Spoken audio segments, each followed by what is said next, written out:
welcome to my kitchen. Today we're going to be making pizza. And I know we've all seen people tossing pizzas in the air and doing all sorts of fancy stuff on TV, which is a little bit daunting, so we're not going to do that today. Today we're going to make a pan pizza or a deep dish pizza. And yes, if you're not from the Chicago area, this is not deep dish pizza, but don't at me. We're just going to call it deep dish pizza, and we're just going to have fun with it, and it's going to be easy to make, and it's going to be super tasty. One of the nice things about this recipe is that it involves very little kneading, and you don't have to have a stand mixer, you don't have to have like a bread machine or anything, and it's ready in about an hour and a half from start to finish. So let's go through the ingredients list and get started. We have 2 cups of all-purpose flour, 3 tablespoons of olive oil, 2½ teaspoons or 1 packet of dry active yeast, 3/4 cup of hot water between 105 and 115 degrees, 1 tablespoon of sugar, and 1½ teaspoons of salt. The very first thing that we do is take our cast iron skillet, and if you don't have a cast iron skillet, you can use like a heavy like 9-inch cake tin. This is a 10-inch cast iron skillet, and what you would do then is just make sure that it is safe for baking up to 450 degrees so that you can bake in it. But the cast iron is better, and they're easy to get, and it's worth the investment if you don't have one. So I'm going to put 2 tablespoons of olive oil into the cast iron skillet right now, and then I'm just going to set this aside. To start, what I'm going to do is I'm going to take 3/4 cup of water, and you want it to be between 105 and 115 degrees Fahrenheit, so that it's not too cold that the yeast won't react, but not too warm that it'll kill the yeast. So, and you can use a meat thermometer or a candy thermometer to measure the temperature of the water. I'm going to go ahead and put this in my bowl along with the yeast and the tablespoon of sugar. Sorry, yes, that's the sugar. Sorry, the salt and the sugar look very similar, and there's about the same amount, so. I'm going to give these a quick whisk together.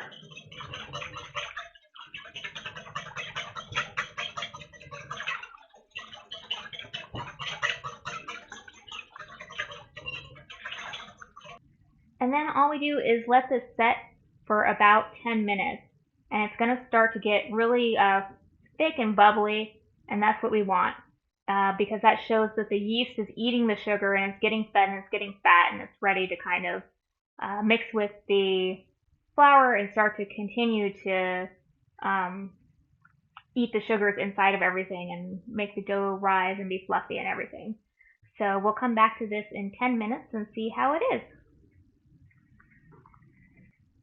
Okay, we're back, and as you can see, the yeast has become really fluffy and bubbly, so we are ready to move on.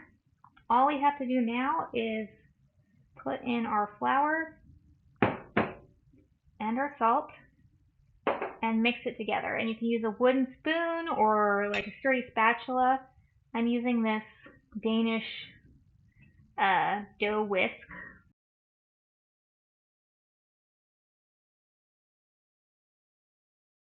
And it should be really easy for you to get these things together into one piece. Of course, you can always just use your hands too.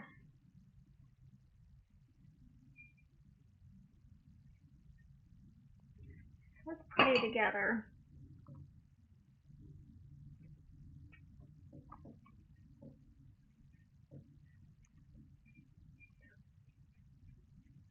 Now, I used bread flour. If you don't have bread flour, then it's okay to use just all-purpose flour for this. All right, so it's kind of come together in a ball. And now what I'm going to do is going to turn it out onto a floured surface.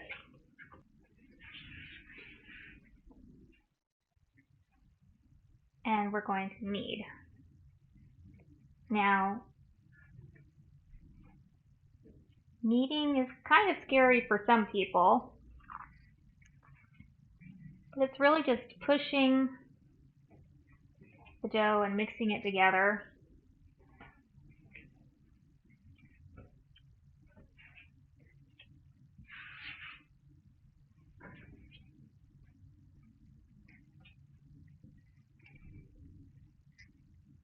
And this is a very easy dough, so we only really need to knead it for a minute. If you're still scared about kneading dough and you're not really sure, you don't have to be afraid.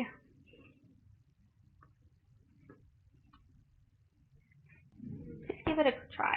And especially with something like this where it's not bread and it's not like, like rolls or something like that where you need a lot of height out of it. This is a good place to start. Basically what I'm doing is I'm turning it on the long edge, and then I'm just putting my palm into it and rubbing it that way. So you only need to knead this for a minute or two.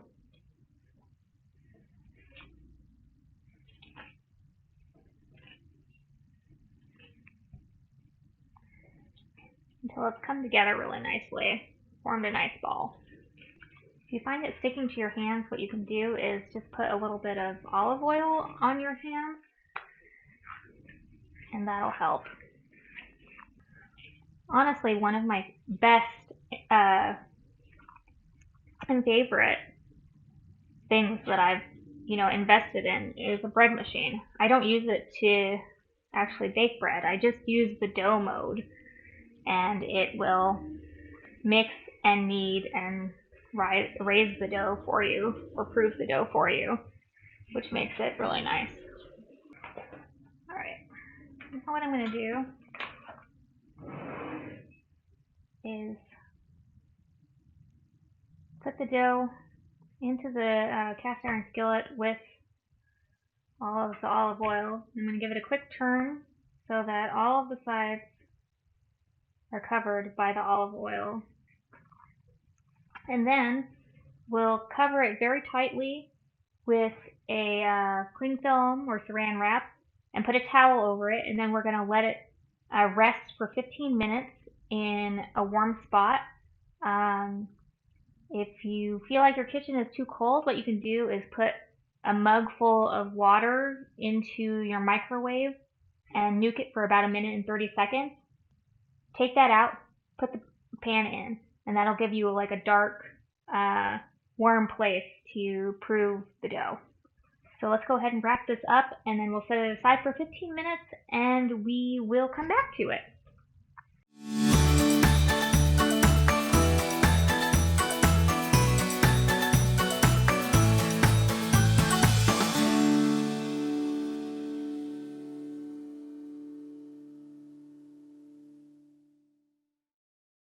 While we are waiting on our dough to rise, let's go ahead and make our sauce.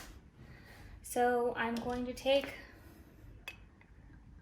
a tablespoon of olive oil. I am going to heat this over medium-high heat. I've also got 3 cloves of garlic and a garlic press. If you don't have a garlic press, now is a good time to chop your cloves of garlic into fine pieces. The other thing I have is a 28-ounce can of fire roasted tomatoes. Fire roasted is important because that's going to give it the taste that we're looking for, and it's just got an extra layer of that burn in it. So you don't have to quite use like a big pan like this, but I don't have like an interim sized pan, so this is what I've got. So I'm going with it.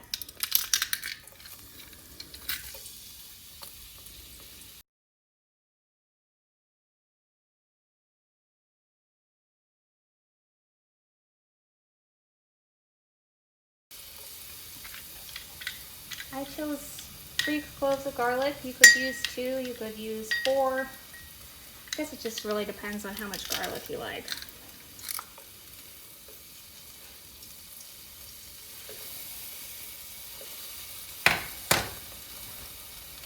Alright.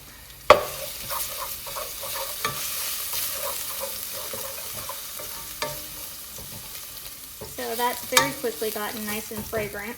So now I'll add in the tomatoes.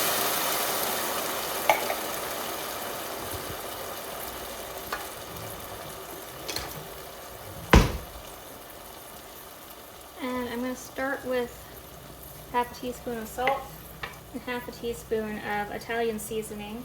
If you have fresh basil will taste nice in here too. Let me give this a mix.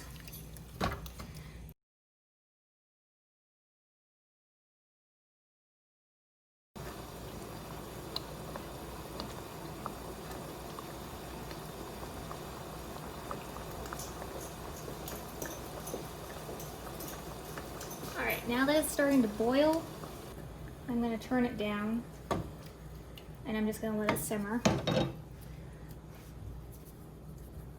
I'll add some pepper in here. Just a little bit of a taste.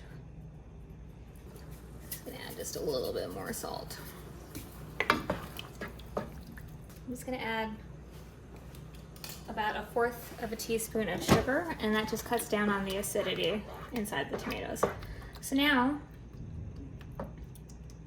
I'm going to let the tomatoes stew for like 10 to 15 minutes, and by the time this is done, then our bread or our dough for our pizza will be done too, so we can move on to the next step.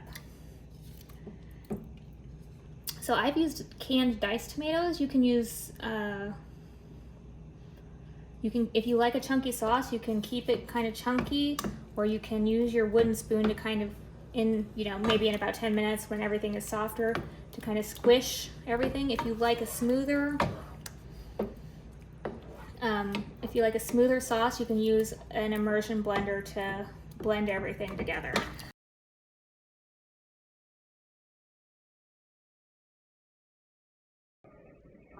While my sauce is simmering, I'm going to go ahead and start with putting together the toppings that I want. So I've got some uncured pork and beef pepperoni. You can see it's kind of big pieces. So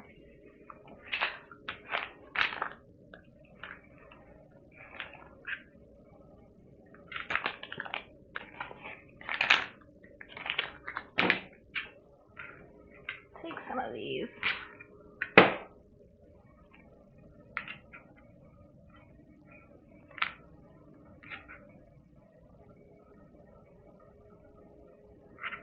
And I'm going to cut these down.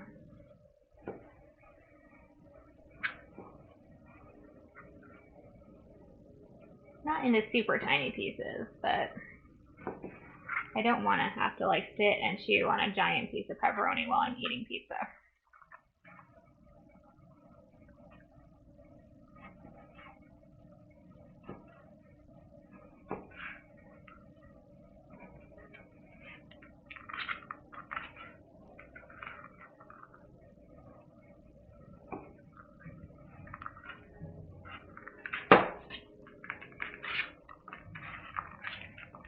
There we go. This should be plenty for an 1-inch pizza.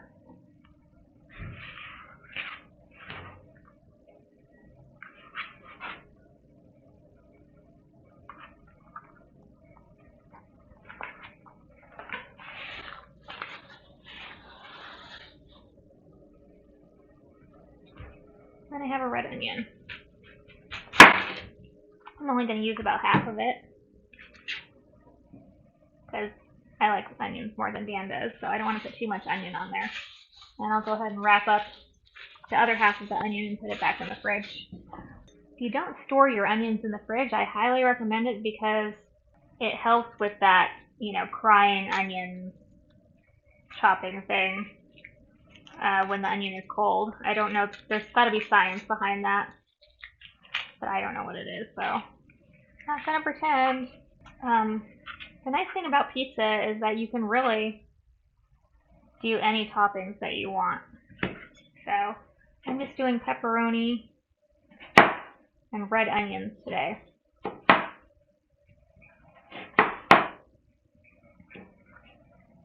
Like I said, fresh basil will taste nice on this.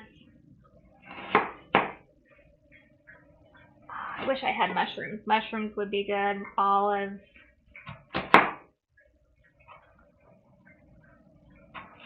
Regular little, like, store-bought, like Hormel pepperonis or something if you aren't trying to be too bougie, like I am with the fancy / semi-fancy pepperoni.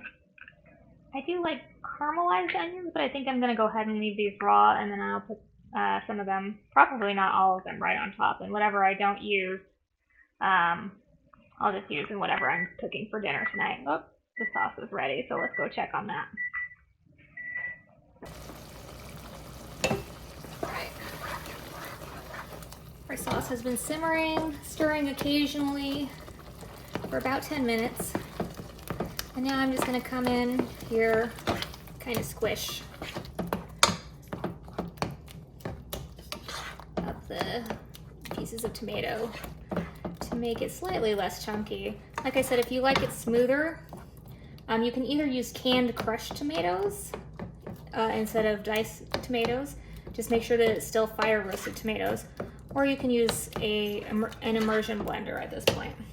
So this is way more sauce than we will need for our pizza, but the nice thing is that once this is cooled completely, you can put it in an airtight container in batches of about 1/2 to 3/4 of a cup, and it will freeze great, so you can use it later, or you can use it like as a spaghetti or sauce or something else, so you can keep it in the fridge for about a week if you're gonna do another pasta dish soon. All right, that's good. I'll give it one last taste. It's always important to taste stuff. Hot, hot, hot. That's good. Like a dash of pepper more. That'll be perfect. All right, let's check on our pizza dough. Okay.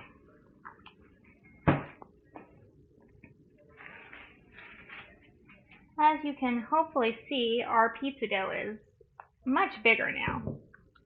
So what we're gonna do with our clean hands is kind of poke at the dough with our fingers and spread it out until it gets to the corners of the cast iron skillet, or the edges, I should say, not the corners, because this is semi-circular, so there aren't corners. All right. It might feel like there's a lot of olive oil at the bottom, but don't worry. All right, and so then now what we're going to do is we're going to top the pizza. And I should not have crumpled up that piece of plastic because we're going to use it again. Pizza sauce is still hot, and that's fine. There is no reason to cool it down before it is assembled. Hot pizza sauce is not going to like bake this or anything, so. All right, so let's go ahead and put that in the center. Probably about 1/2 cup, I would say, maybe a little bit more.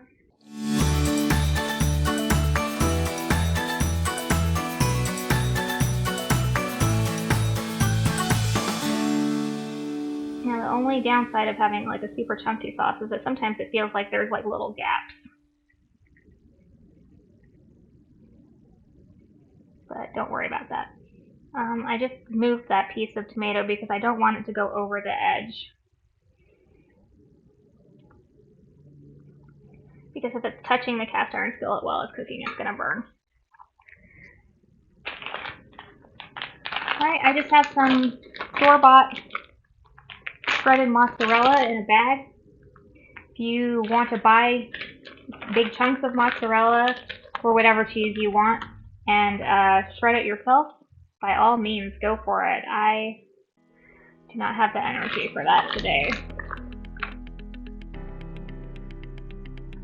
Alright, start with a very thin layer of that. And then I'm going to take some of these onions that I've chopped into pieces.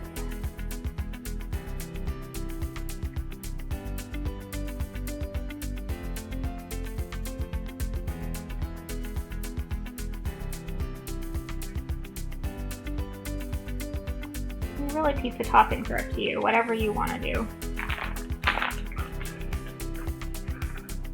Dan really likes cheese, so we're gonna go crazy with the cheese on here. Just, again, try not to get it like right up to the edge of the cast iron skillet, because it'll start to burn fast, and then next thing you know, your smoke alarm is going off and your dog is scared because he's scared of squeaks. Or that might be my dog.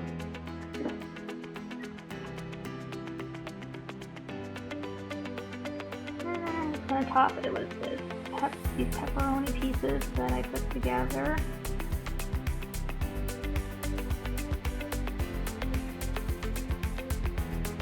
I really do wish I had some mushrooms. Mushrooms would be really good with it.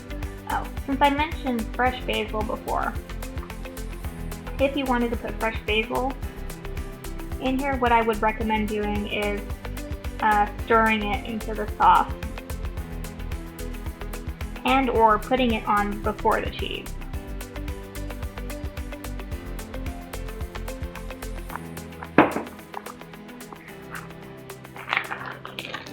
Alright, so now this needs to sit for another 20 minutes.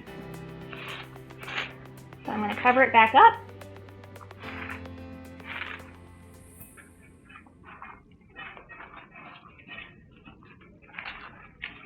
With the plastic and the towel. And this time I'm just going to put it on top of the oven because I'm going to start preheating the oven now. If you're doing cast iron skillet like I am, you're going to want to go 450 degrees for the heat with the rack on the bottom tier. If you're using a heavy-duty aluminum baking tin, then you will want to go 425 degrees instead of 450. So 425 degrees, and then on the next lowest tier, so not the lowest one, but the next lowest. But first we have to preheat before we put anything in. So my oven rack is at the bottom. I'm going to put this over on the oven, preheat to 450 degrees for the cast iron skillet, and then we will be ready to bake in about 20 minutes when this has rested. Alright, we are now ready to bake. So what I'm going to do is I'm going to cover this with tin foil or aluminum foil, if you want to call it that, and then I am going to bake it at 450 degrees for 15 minutes. Then I will remove the foil and let it bake for another 3 to 5 minutes just to make sure everything is melted and crispy. So let's go ahead and do that, and then we will check and see the results.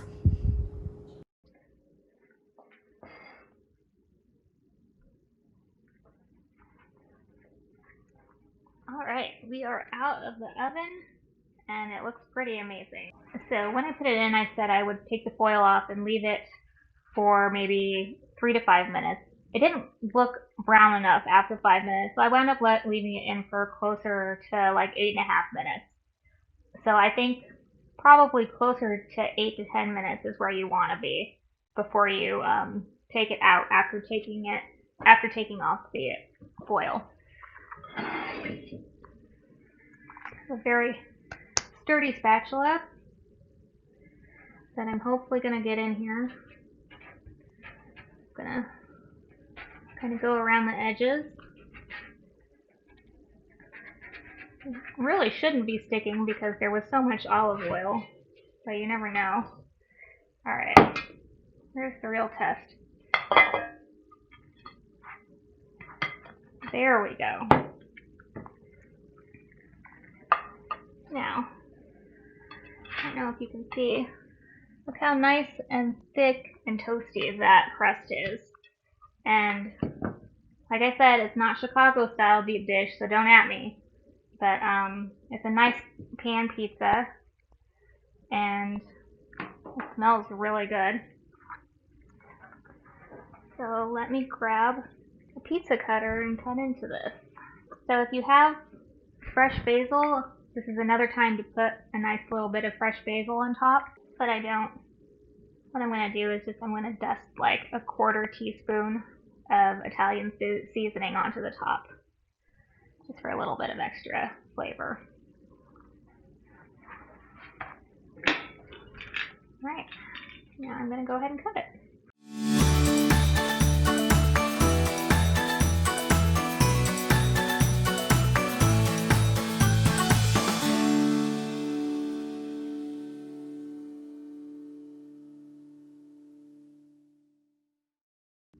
It is piping hot. I'm going to give it a minute to cool off, and then we will taste it.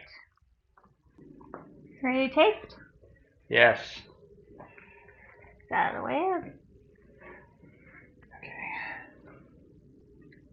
Be careful, it's still probably pretty hot.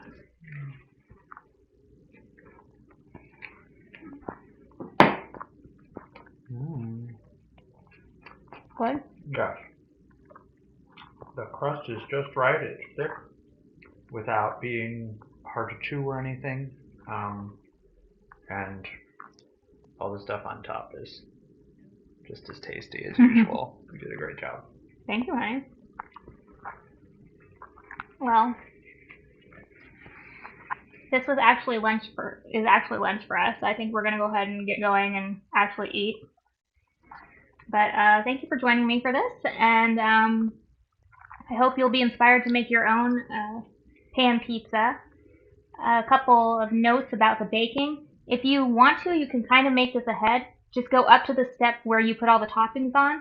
Make sure it's tightly wrapped, and you can put it in the fridge for up to a day. Just make sure you set it out on the counter for about an hour before you bake it to let it come to room temperature. And otherwise, that's it. So thank you for joining me, and we'll see you next time. Bye-bye.